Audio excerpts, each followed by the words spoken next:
مجھے تو سب سے زیادہ حسینیت کا پیغام جو لگتا ہے وہ یہ کہ یہاں پہ میں نے ہر مذہب کے ہر طبقے کے لوگ دیکھے ہیں. دنیا کا کوئی کونا نہیں ہے جہاں سے لوگ نہ آتے ہوں. یہ وہ اتحاد ہے جو مسلمین امت کو ملنا چاہیے.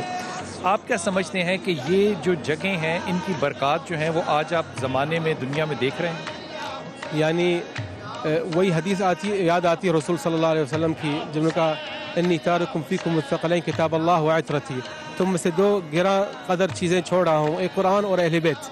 اور قرآن اور اہل بیت ایسے چیزیں ہیں جو واقعی لوگوں کو متحد کرتی ہیں، متحد کرتی آ رہی ہیں حضور صلی اللہ علیہ وسلم کے زمانے سے کر ابھی تک. امام حسین علیہ السلام کے پاس سب آتے ہیں، سب مسلک کے لوگ آتے ہیں اور سب مانتے ہیں امام حسین سے محبت کرتے ہیں.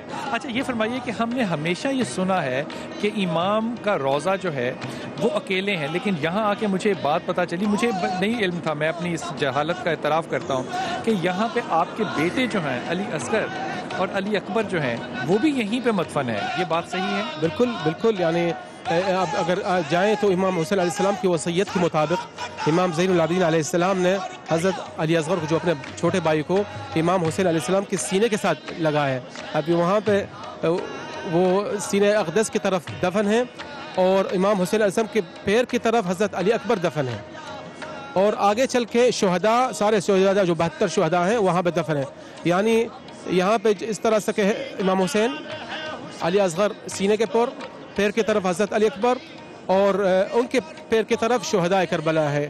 اس طرح سے یہ جو ہے شہداء کربلا جو ہیں یہ 72 سے تعداد میں زیادہ ہیں اگر گنے جائیں تو یہ تقریباً 120 بنتے ہیں. یہ بات درست ہے کیا؟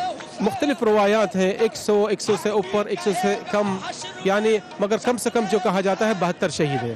یہاں پہ ایک پروٹوکول یہ ہے کہ پہلے حضرت عباس کے حاضری دیں اور پھر امام حسین جو ہیں ان کی طرف آئیں. لوگ یہ کرتے ہیں، یہ روایت یہاں پہ موجود ہے کیا؟ ہاں، یہاں پہ یعنی ہمارے علاقے کا مشہور ہے کہ اگر زیارت کی جائے تو پہلے حضرت عباس کے ہاں حاضری دیتے ہیں.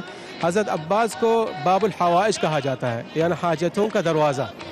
اب یہاں پہ ایسا ہے کہ ان کی اللہ نے یعنی اور امام حسین علیہ السلام کو اپنے حاجت کا دروازہ قرار دیا کہ اب اگر آئے میری طرف تو یہ امام حسین علیہ السلام کی وفاداری اتنی کری حضرت عباس علیہ السلام نے، ان کو اللہ نے اتنا بڑا درجہ نصیب کیا کہ باب الحوائج بن گئے. اور وہاں سے ہم لوگ زیارت کرتے ہیں، پھر یہاں امام حسین علیہ السلام پہ ختم کر کے یہاں پہ 2 رکعت نماز پڑھتے ہیں اور اللہ سے دعا کرتے ہیں. یہ پوری ہماری جو ہم زیارت تقریباً مکمل ہو جاتی ہے. بہت شکریہ. بہت شکریہ.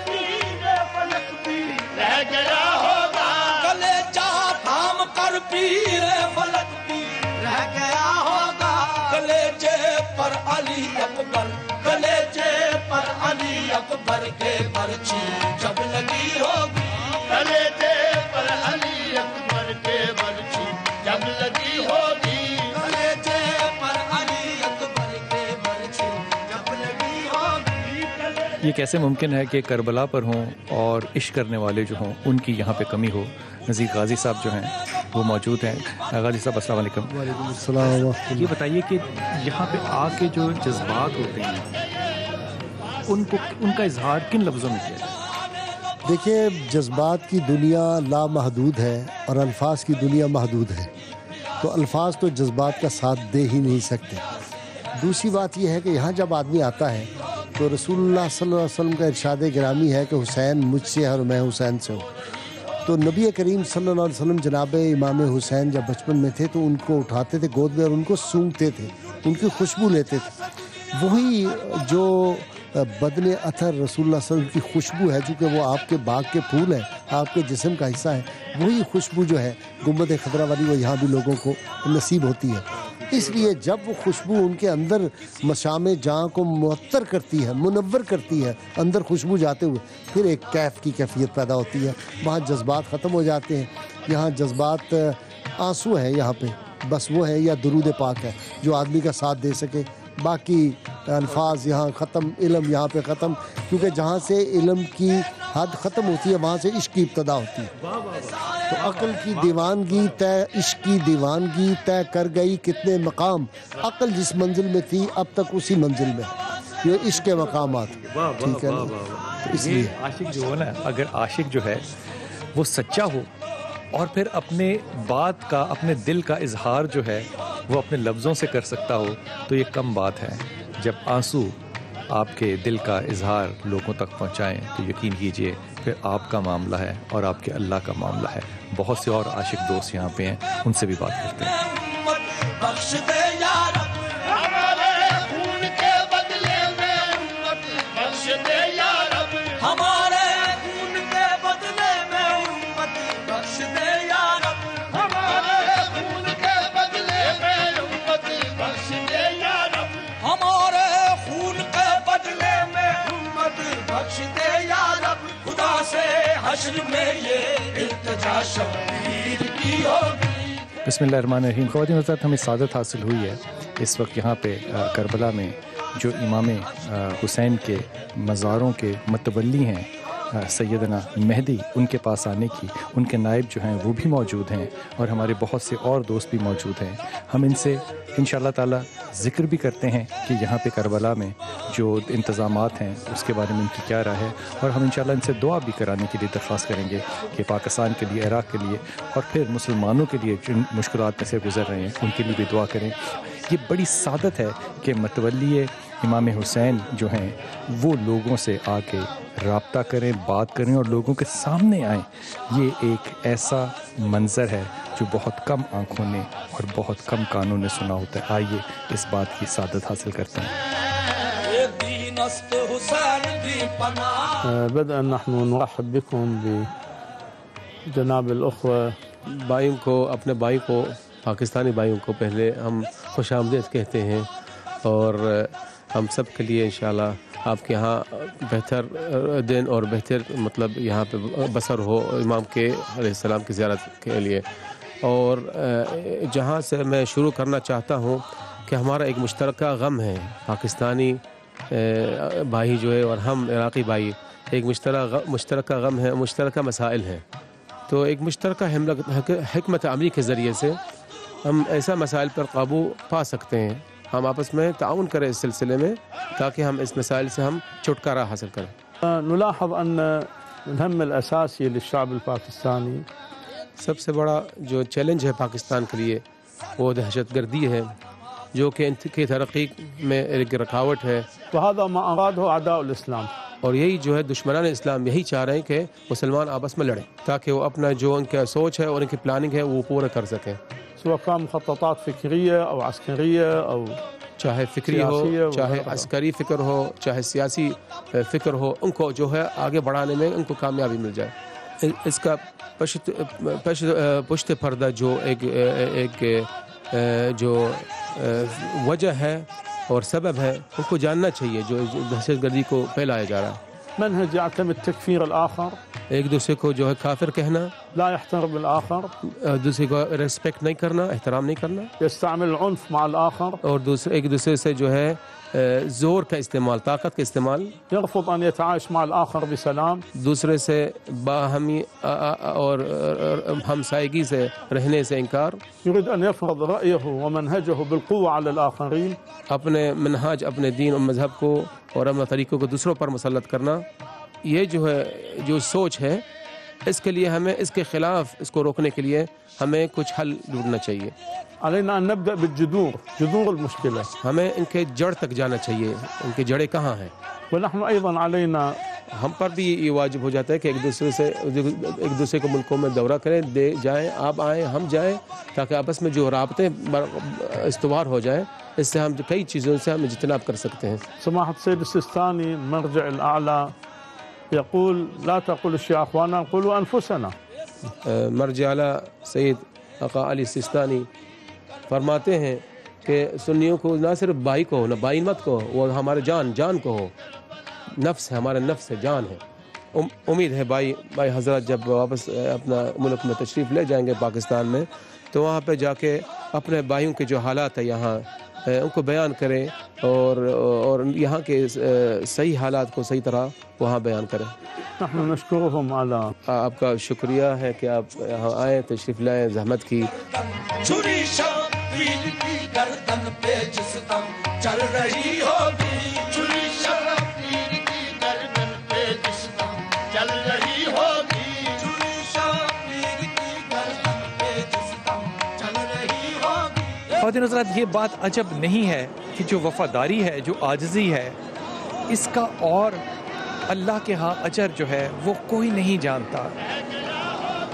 حضرت عباس نے اپنے بازو کٹوائے، اور غور کیجئے قیامت تک یہ رسم قائم رہے گی کہ جو حاجت کا دروازہ امام نے کہا وہ حضرت عباس علمدار کو کہا، اور جو لوگ آئیں گے یہاں پہ آپ ہی کی وصیت کے مطابق پہلے حضرت عباس کے ہاں جائیں گے، وہاں اپنی حاجتیں پیش کریں گے، اور پھر یہاں آئیں گے اور یہاں اپنی دعائیں اللہ سے مانگیں گے۔ یہ وہ تعلق، وہ وسیلہ جو ایک لمحے میں حضرت عباس نے قائم کیا ہوگا اپنی وفا، آج یہاں لوگ 1437 سال بعد بھی اس روایت عشق کو قرار رکھتے ہیں، اور خدا کی قسم اس عشق اور اس وفا اور عاجزی کا کوئی مظہر نہیں سوائے آنکھ میں ایک آنسو کے۔ پیاسی ہے کئی دل کی پیاسی ہے سکینہ رو رہی